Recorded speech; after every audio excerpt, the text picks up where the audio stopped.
Hello, everyone, and welcome to Painless Universal Conversation with myself and Welsh. Today, I'll be talking to Ananda Lewis. On the 2nd of October this year, 2020, Ananda Lewis shared the very critical post on her Instagram page, which is that she's been diagnosed with breast cancer and she's been living with this for almost 2 years now. I am sharing this with you today because it's the beginning of Breast Cancer Awareness Month. And I have been fighting to get cancer out of my body for almost 2 years. And the doctors told her she has 3 years to live with the disease. You can imagine hearing that story. And the reason she said she shared that story with us was because she wanted to update people, women especially, about the importance of getting a mammogram. We all take this subject slightly. I know I myself have not done one. I'm 40 and I've not even considered looking at this. She said she watched her mom for many years get one and she just believed that through a mammogram, that's why her mom got breast cancer. Breast cancers were real, and many women need to look more about this and think about how they could protect themselves. I'll be asking Ananda what her thoughts are now that she's been diagnosed with breast cancer and how she believes spreading the word could help save millions of women out there. Meet Ananda Lewis. Hello, everyone, and welcome to Painless Universal Conversation with myself and Welsh. I have amazing Ananda Lewis here with me. I'm so glad, as I said in my intro, that she's taking the time out of her schedule to join us today. Ananda, how are you? Hi, and I'm really good. Actually, I'm really good. How are you? Yeah, I would say this morning, but I know it's not morning there. no. It's afternoon, evening here. Yeah, So, early evening. Yeah. but I'm good. I'm really, really good. I'm getting through this whole. We're in lockdown, and today was the first day we're out of lockdown. So, everyone is the whole UK is very excited about that. Just being out Wow. there and being able to do things that we couldn't do before, Right. get ready for Christmas and all of that. So I'm good. I'm good that this Yeah. we've got some limit time to do what we have to do. Mm-hmm. And I saw your story on Instagram, your post, and that just hit me because I turned 40, and you said something about 41, and Yeah. when you had the opportunities to do all of this tests and you just didn't want to, and I feel the same. And I must confess, before we can go into the show conversation, I have never done any kind of breast cancer test. I've never even looked at my breast in terms of checking it. Health. I just Right. I always think to myself, why? So but anyway, guys, before we even get all of this, let's ask Amanda, who is she? For those of you who don't know her, she's an amazing, she's a former model, she's a former TV show host, and she's doing so much more. And Ananda, can you just tell us a little bit about you? Oh gosh, it's so funny. Like, how do you describe yourself? I'm so Oh, used to hearing other people's descriptions. I would describe myself uh, because TV was a really big part of my career life, but mhm. my kind of inner and personal life was really separate from that. So I guess I never really identified myself in that world, right? It was my job, but not my identity. And so for me, I'm a mom. I'm a carpenter. I love to build. I think that's how I got exposed to a lot of these toxins that cause this health problem. But we'll save that for a little down the road in the conversation. I'm a musician-ish, like I'm finding a voice in me that I really like. And I'm doing that kind of live impromptu with a group of really creative musicians that we started about 3 or 4 years ago. I think they started a little before that, but it's just a jam, but it's fun. So I'm a creative person. I'm a really passionate advocate for women and believe I always have been. In my heart, I always have been. I think a lot of my work reflected that too. I'm a human being on the planet trying to get happy like everybody else. We're just here living these really short, limited lives. We got to take full advantage of them. So I'm that too. I love that. It's true. That's what I see myself as. I think when people ask me who am I, who is that, and who are you, I think the first thing I say is that I'm just one of the person on this planet. I'm just Anne, and I don't know what else to say, but I'm Anne. Yeah, And I just hope am what I am. I hope to leave a legacy and something behind for everyone else to enjoy.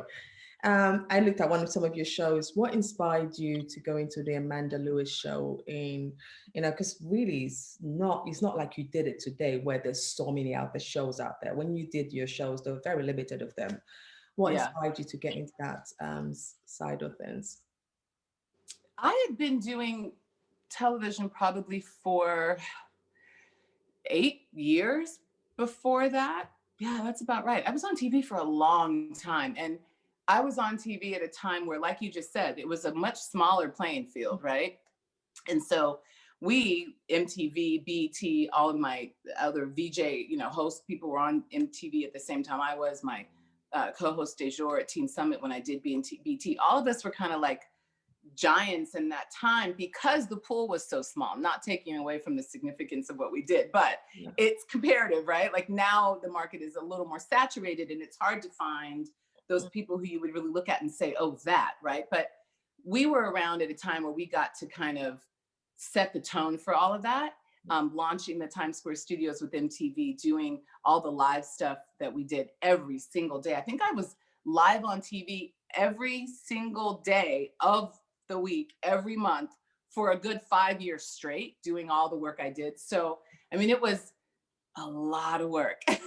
And all of that work is what really led to the talk show because I guess of maybe how popular I got or how much of a voice I had in terms of my generation and the one right below me being able to be heard, and how I guess easy it's always been for me to kind of run my mouth and just talk. That used to get me in trouble as a child in elementary school. And then I made a career doing it. So I was like, You got what you want.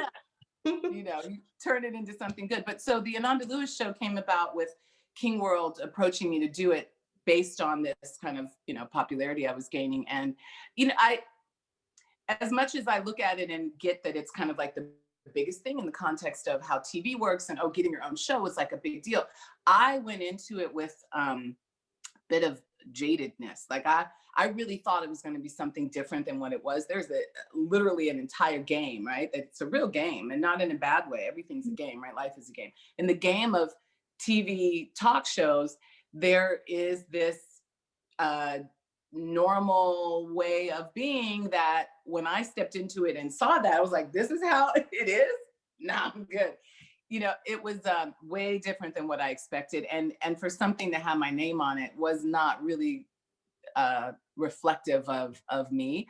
And I think that just, that just happens. That's how it is. We in that industry can just insert host here, and I'm not that person. So as much as it said my name, yes, if I redid an Ananda Lewis show, like something with that title on it today, it would look very different, because I think today it would be more reflective of who I actually am. But it was a huge opportunity and a great blessing. It didn't last long. 9/11 happened the day before we launched. And so with something that massive going down that close to your launch date, we just didn't stand a whole lot of chances against that. But I was also really unhappy already by that time, so it wasn't going to last long. Anyhow. I think the little bit. It was bit. a great experience. Yeah, the little bit it was on there, I think it did help other people. I mean, seeing it, I saw it and I was very inspired that, oh my goodness, this is such an amazing thing you did.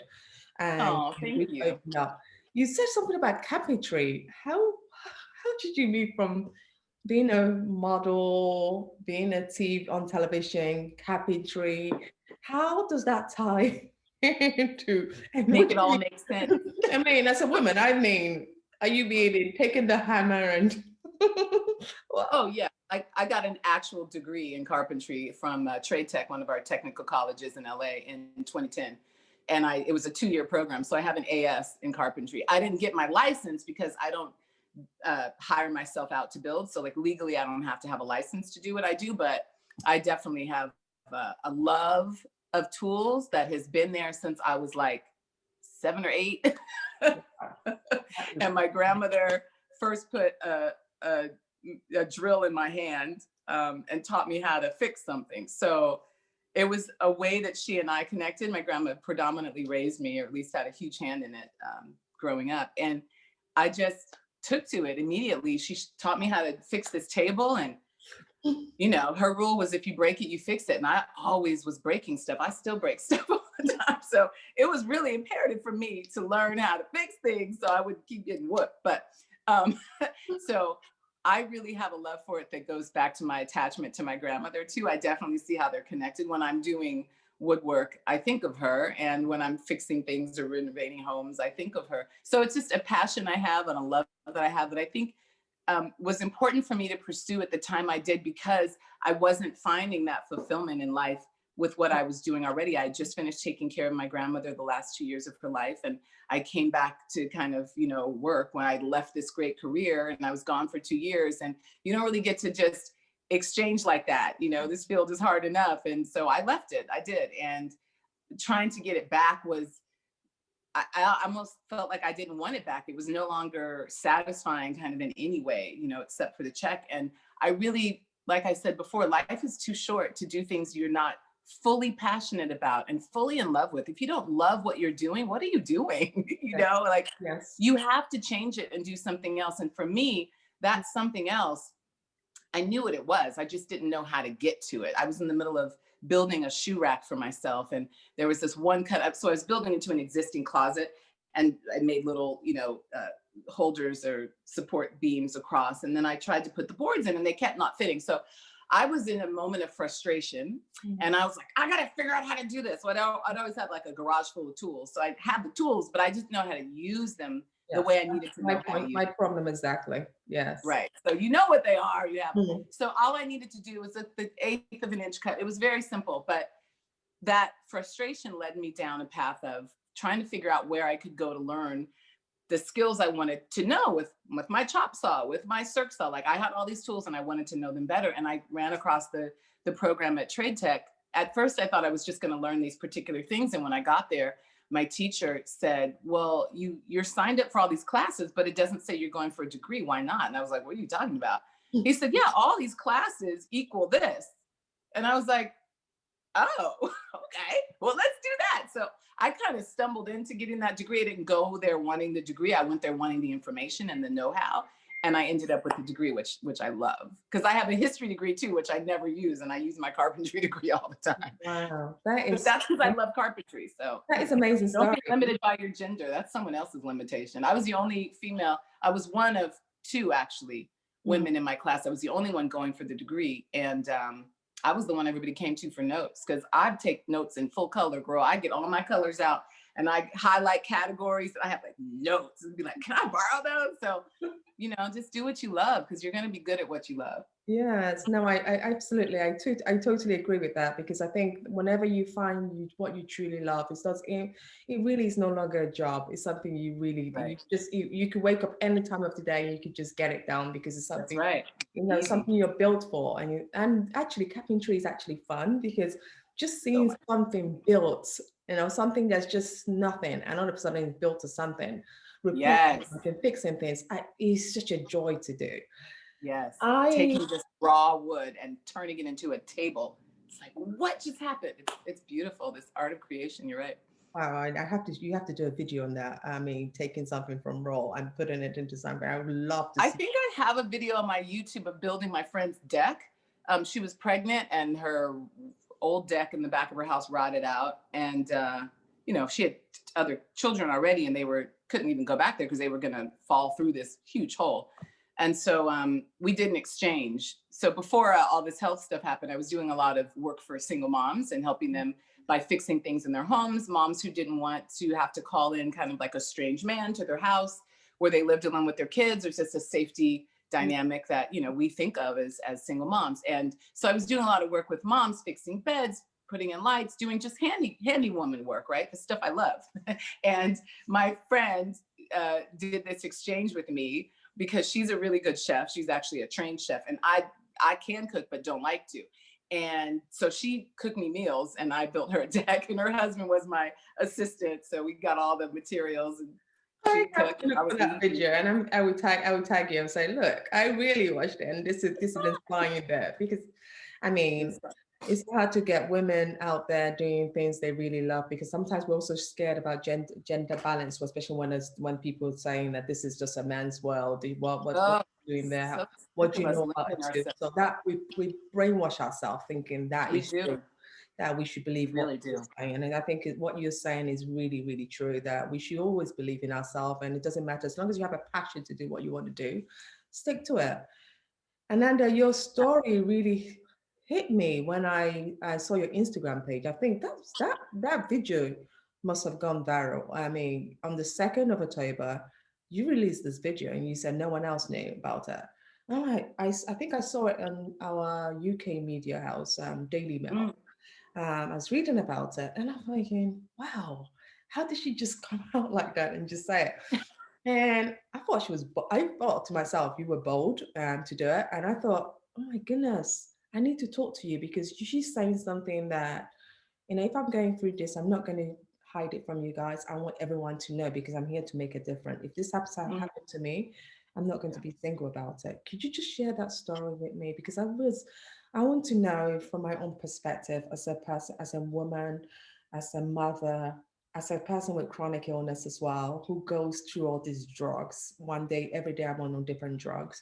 Yeah. And that, because I have a chronic illness, the last thing I would think about is cancer, because I have enough problems of my own through my own chronic illness. But Mm, I shouldn't single that out. I shouldn't not look at something that might be so important that I need to check. Even I get this letter, anytime they say do a test, that letter's in the bin. I have to confess, it's awful. I shouldn't be doing right. that, but I do.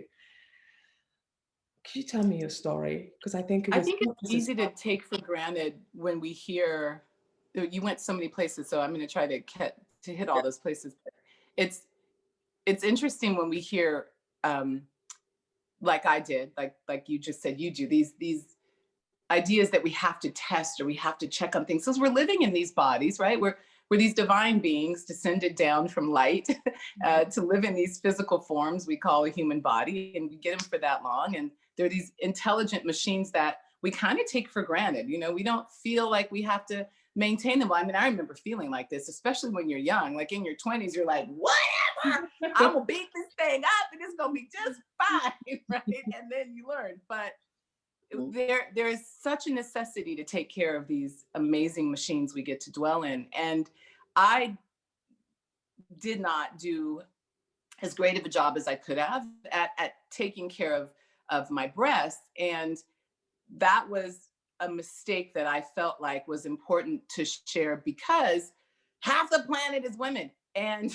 even though men also get breast cancer, Mm, I felt like, as a woman who got, to shine a bit in her life, and to become something to mm, other people in their minds, I wanted to, one, warn other women to not make the same mistake. I think that's incredibly important.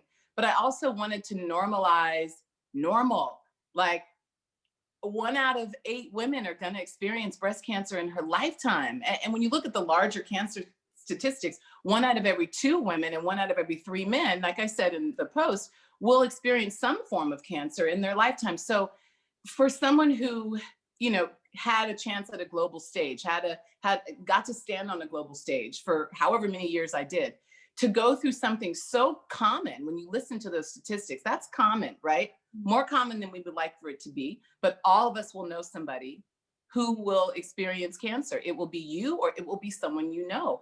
And mm, so I felt like it was important to not let an opportunity to say, hey, even me, anybody can have this happen, and here's what you can do to prevent it and avoid it. Now, none of us, we can't avoid dying, right? And I think that's the thing we get most afraid of when we talk about these chronic illnesses, things like cancer, these big scary words they throw onto, natural occurrences in our body. Actually, I mean, it's not something you want to deal with, but it certainly is something your body did on its own. I know that's true for my particular cancer, this particular cancer. So when you're talking about things like that, I think it's important to remember that there's this ability for you to have effect on that. And I know for me, when I first heard the doctor tell me, yeah, the cells that we took for biopsy were cancerous. And so we need to do stuff. I remember feeling like, wow, I have let myself get to a point where my body has created this for so many years, because this tumor didn't pop up overnight, right? It's something that grows, grows, grows, forms over time. There has to be something I can do to get it to go the opposite direction. And because my mom had dealt with it, um, I was familiar with some of the more natural remedies that were available when she was going through it. It's a completely different world now in the alternative, I guess, integrative world that I'm living in for healing. But I knew that I wasn't going to just do conventional medicine. I knew that there were other things that I wanted to try first. And so I guess the entire picture became about, because I've been diagnosed since January of 2019. So this is almost 2 years of going through this now. And so just this last October was when I shared it. There was this whole year and a half where it was a very private issue and was a very private kind of journey. And now I see the difference, right? There's this huge difference in everybody knowing what you're living with, right? And the real ability I had to keep it just private in this little kind of tiny core of people. And I know I said on the video that nobody knew, but a core of people in my family knew. I just hadn't told Yeah. anybody else.